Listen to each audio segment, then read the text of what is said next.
A pair of identical twins from Wandsworth are preparing to follow in the footsteps of explorer Ernest Shackleton with a 30-day polar trek across the Greenland polar ice cap. They're doing it to raise money for the charity that helped one of them recover from a serious spinal injury which almost left him paralysed from the neck down. Hugo and Ross Turner will begin the trek in May, 100 years on from the original endurance expedition. To mark the anniversary, one twin will wear the same clothing and use the same equipment that Shackleton and his crew would have used, while the other will wear the latest up-to-date gear and gadgets. Well, Ross and Hugo have both joined us in the studio. Thanks very much for coming in. We'll start first with what you're holding, because presumably you're holding the old stuff and you've got the newer stuff. So talk us through these two jackets. Yeah, so Shackleton, this is replica kit. So Shackleton wore very similar kits to goggles like this. This is a hood, which is all lanolin from sheep's wool. And you can see the difference is huge compared to a modern...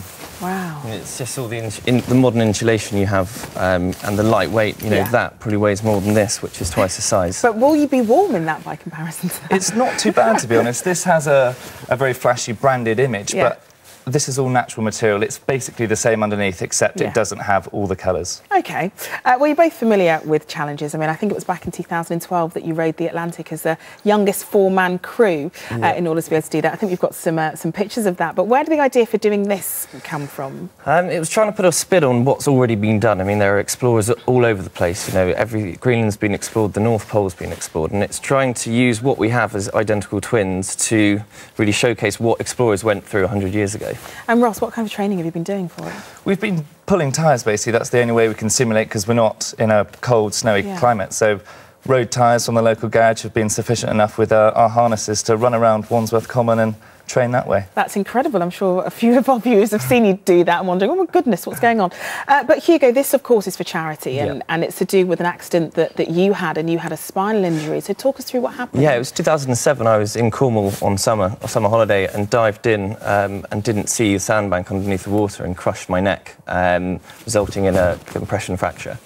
And then we got involved with Spinal Research, the charity, and they've been incredibly helpful. And what we're doing is really raising money for them to help people who are less fortunate than myself, who are in wheelchairs. You know, there's 50,000 people in the UK in wheelchairs who are paralysed. And fortunately, you know, I'm one of the fortunate ones, or unfortunate. You know, I still did break my neck.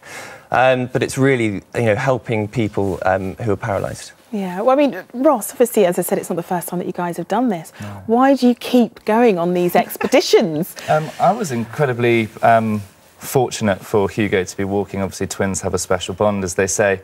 And to be able to give something back to the charity and make it relevant with Shackleton. And I know there's probably a lot of people going on about Scott at the moment and the pictures that are going round. And it's, you know, it's a way of us saying thank you to the charity and how fortunate we are to have them backing us. Yeah.